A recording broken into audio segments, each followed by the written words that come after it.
My name is Bruno Basto, and I'm going to be talking about how we made Liferay Portal 4 times faster without changing a single line of Java code. So keep with me. Yeah, so performance. Before we talk about SPA, I would like to talk about the way we've been thinking about performance before.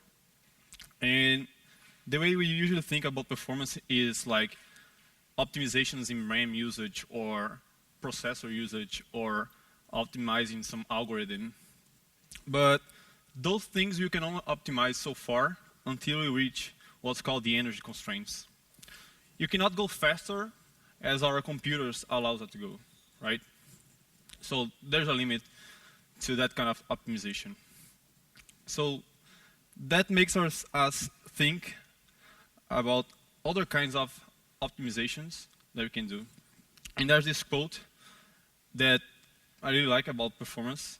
So this guy says that performance is not only about milliseconds and bytes, but it's also how milliseconds and bytes translate to how the user perceives your app. So now performance is not that objective concept. It's more like a subjective concept, right? It's about how the user perceives your app. So this concept is called perceived performance. And there's a famous study that they measured what was the user's response to some delays while interacting with software. And that's what they found out. So from 0 to 100 milliseconds, the users perceive the response as instant. From 100 to 300 milliseconds, they can notice some delay, but it's okay, it's still fast. From 300 milliseconds to 1 second, they can start losing focus on what they were doing. And after 1 second, they start losing the mental context switch. The mental context, say they switch context. And above 10 seconds, they just give up. And they will probably come back later to finish what they were doing. So let's take the Hacker News website, for example. If you look at their data, it looks fast. They only have like 10K of HTML, 3K of CSS, 500 bytes of GIFs, and it renders in less than 500 milliseconds, which is faster than most websites out there. But when you try to use it on a mobile phone, that's how it looks like. You cannot see anything, you have to zoom in, you have to scroll, and it actually takes you more than 5 seconds to do something.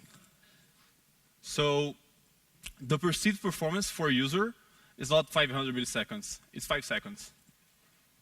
It takes 5 seconds for them to do something. So it clearly shows that page load time is not everything. What we should be focused on is task completion. So we should be focused on decreasing the time that the user takes to complete an action. And single page application helps us do that, right?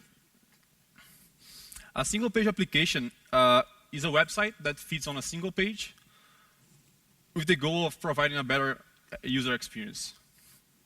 And this is not a new concept. Google has been doing that for a long time now. They started doing it with Gmail and Google Maps. And these days, a lot of other companies do that. So, okay, but how do I build a single page application? Well, there's a lot of ways of doing that. We can do that with iframes. And I don't even need to explain why it's not a good idea to do that with iframes.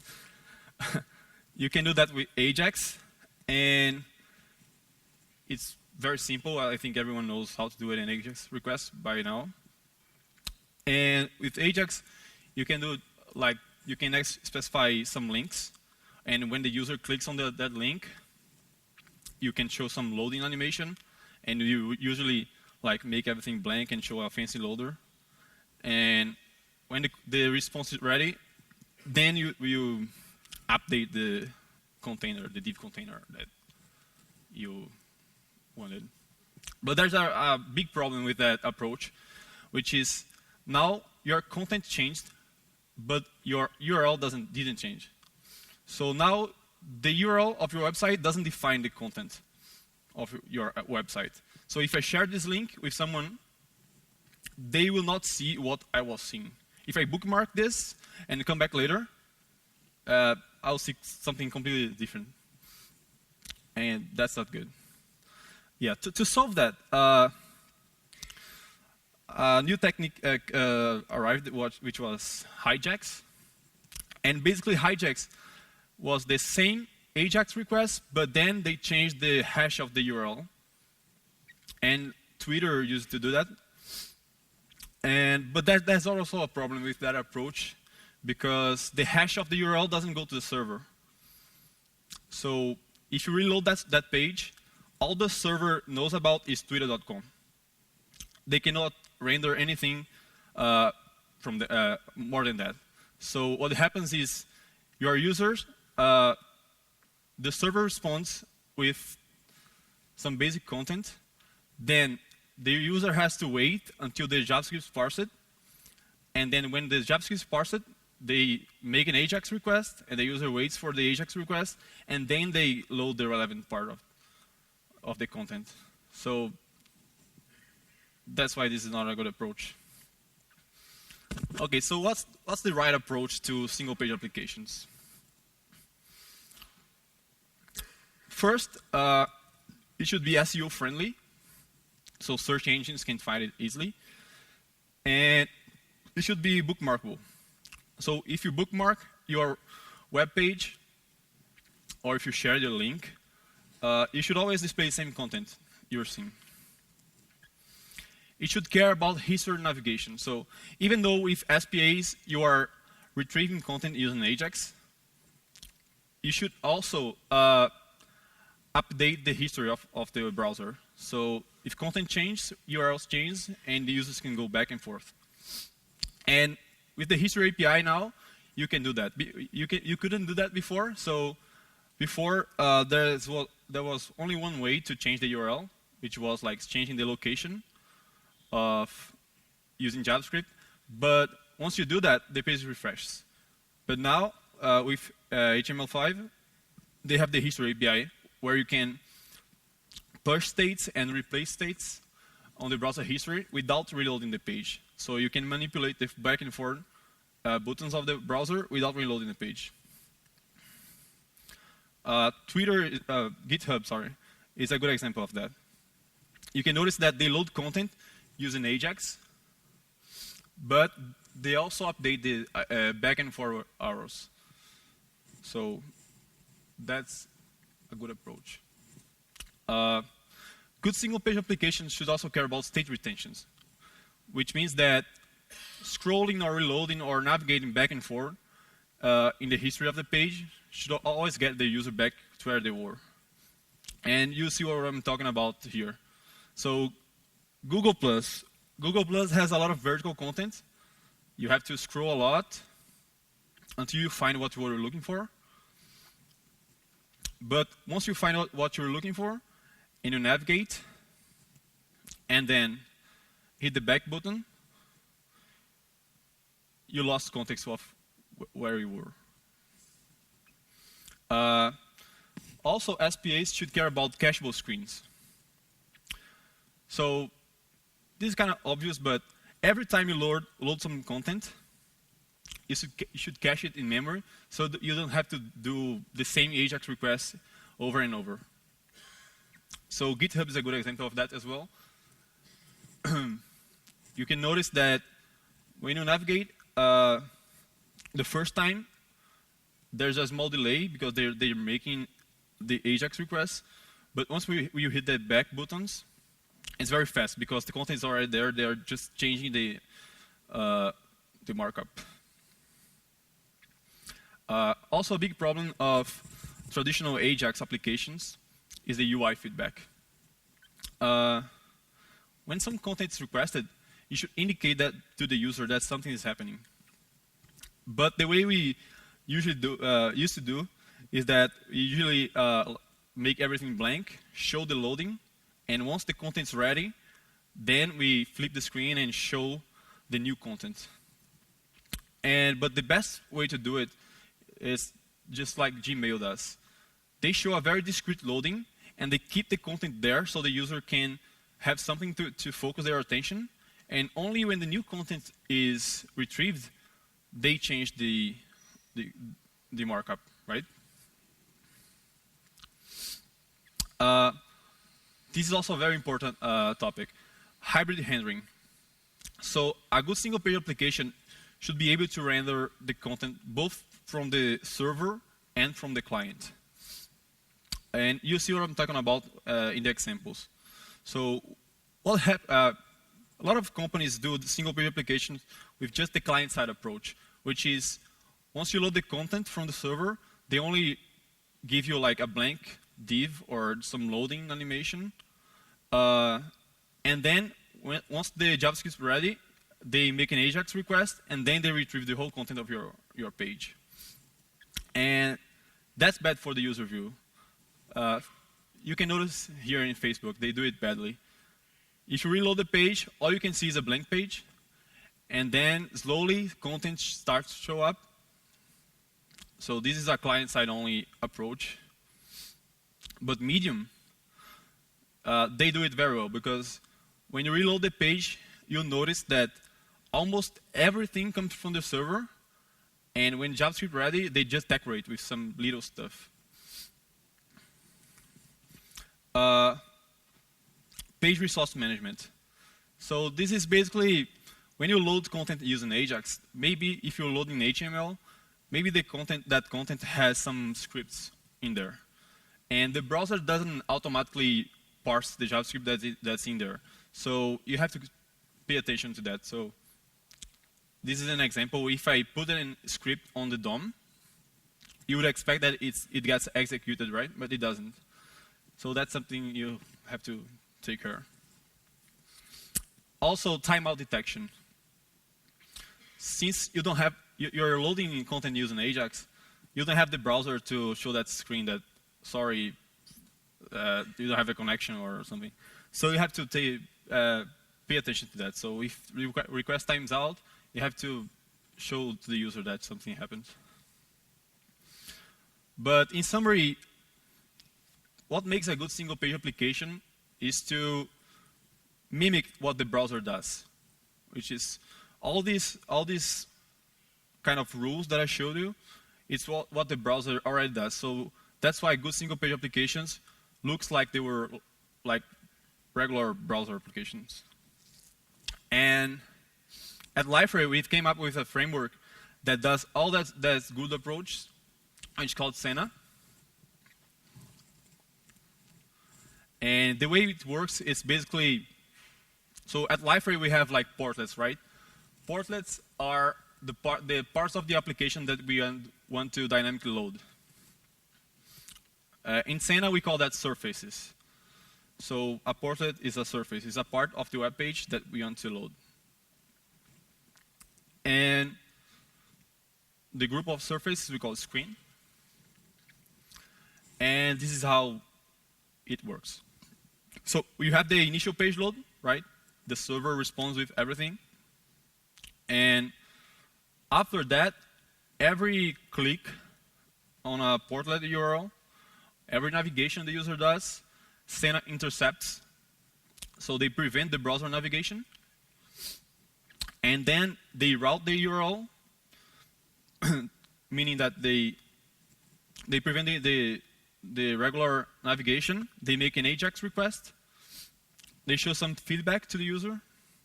And once the content is ready, they flip the screen, meaning they update the markup. And then they update the URL of the browser.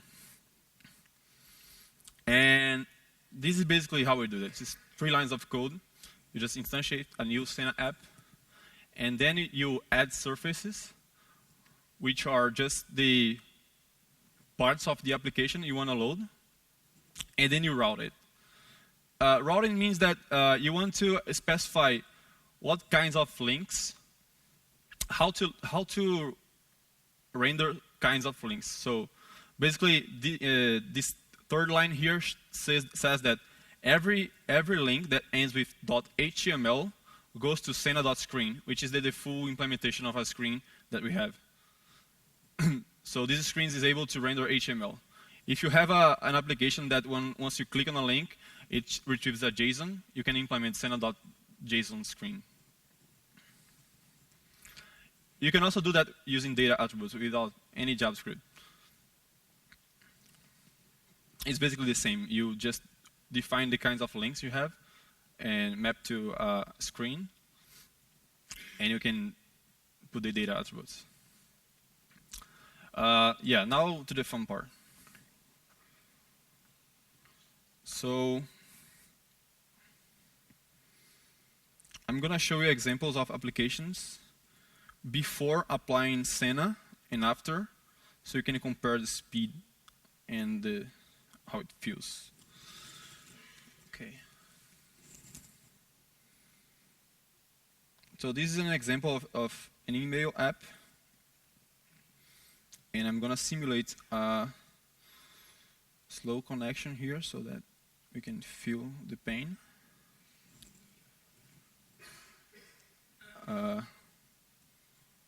Okay. Loading, still loading. Yeah, it takes a while. It's still loading. Okay. Let me speed up a little bit. Okay. Yeah, so you can notice that it takes a while to load this kind of content, right? So I'm going to turn Sena on just by putting these data attributes here real quick.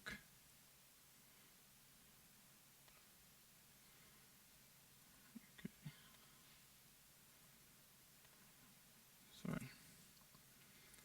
Okay, let me reload the page. Yeah, so now with Sena on, yeah, that's the difference. Fast, right?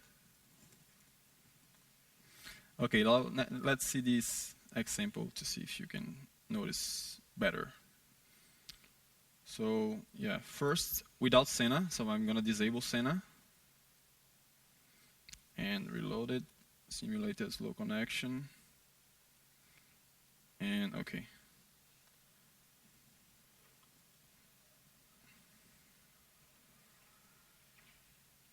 So yeah, every click on these arrows takes a long time to load the page.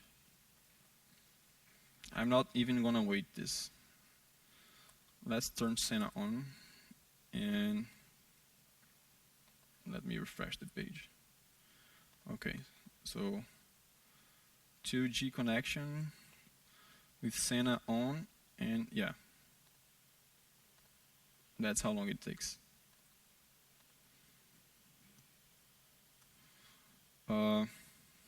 Let's go back here. Yeah, also, this is some kind of interaction you can do with SPA. So if you notice, I'm changing pages here in Liferay. You can see that the URL is updating, but we don't refresh the page, right? So these are just layouts, and you can add a portlet to those squares.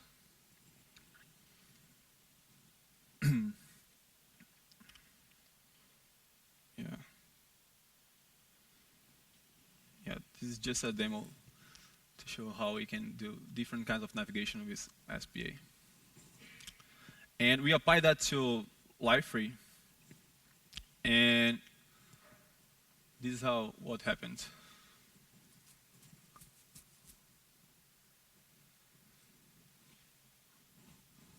Yeah, so this is a regular navigation without SPA, and yeah, it takes a long time to load. It takes about 24 seconds to load, and then we, with half the speed, we applied SPA, and we can see that it takes like 6 seconds. Yeah, okay, but how do I make my Liferay portal as fast as that? With Liferay 7, it comes enabled by default, so you don't have to do anything. If you have a portlet deployed to Liferay 7, it just works. Every portlet render URL is intercepted by Senna, so we prevent the regular navigation, and it's going to navigate using Ajax and do all that update in history and all the good practices of SPA. You don't have to do anything. You can also disable it. So if you, for some reason, don't want your portlet to go through the SPA lifecycle, you can just disable it. You can also disable for the whole portal if you don't want to. But yeah. So we measured the average data transferred without SPA and with SPA enabled. And without SPA, that's the blue line. It took around 1 megabytes of data for every navigation, for the average navigation, sometimes more. And with SPA enabled, it takes up around 300 kilobytes of data. Yeah, that's another example of without SPA, it takes around 1.3 megabytes, and with SPA, sometimes it takes 22 kilobytes. Yeah, and for obvious reasons, saving data is a good thing because it costs money, right?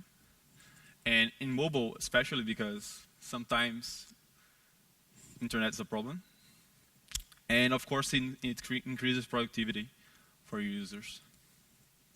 And Senna has less than 8 kilobytes of JavaScript.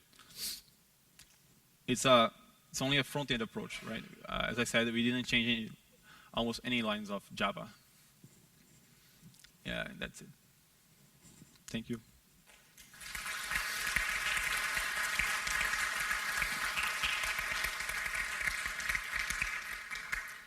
Questions?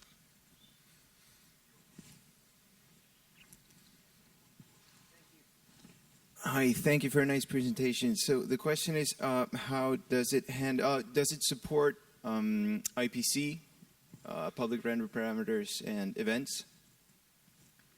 If it supports IPC, yes, because as I said, it's like a regular navigation. We just intercept the navigation, retrieve all the content that were to be retrieved if it was a regular navigation. And then we take the parts that updated and update on the screen. So, yes. I'm not sure if this is on. This. In my company, we have a lot of experience with single-page applications, but standalone applications, not in portal environment. Did you experiment with any other frameworks besides Senna, like Senchas, XJS, or something like that? No, not myself, but I know that there are people using Liferay with Angular and Senna. They don't get in the middle of one another because you can map Senna to just intercept the URLs that you want. So if you have an Angular URL that's -portal-angular something, you can say to Senna that, oh, this is URL, don't mess with that. So you can say what URLs you want Senna to intercept or not. Thanks.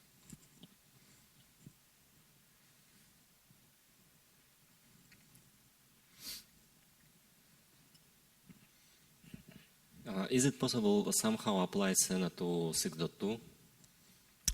Is it possible to use this solution with 6.2 Liferay? Yes, it's possible. You can just download Senna and map the URLs yourself. But yeah, it's possible. You just have to include that and add the surfaces. You can even see how we did it with Liferay 7. But yeah. Do you have any information about the performance impact on the server? I mean, you have to scan all the produced code, and match the links and do some stuff. So is there impact for performance? Yeah, there's no change on the server. It's just like regular navigation. It's all the changes, basically 99% of the changes were on the front end. On the server, what we did was just to be able to disable Senna, but all the implementations is on the client. So what we do is we prevent navigation, the regular navigation. We do the same request that you would do with regular navigation, but with Ajax. And we retrieve that on the back, on the front end, and just take the relevant parts and update on the screen. So on the server, there's nothing changed. And that's one improvement maybe we will tackle after, which is now we don't have to retrieve all the content using Ajax. Maybe we can only retrieve JSON and parse it on the front end, but we don't have. Yeah. No. We retrieve the whole HTML, which is kind of a dumb thing, but we need to have a templating language that can be parsed by JavaScript in order to do that. But yeah.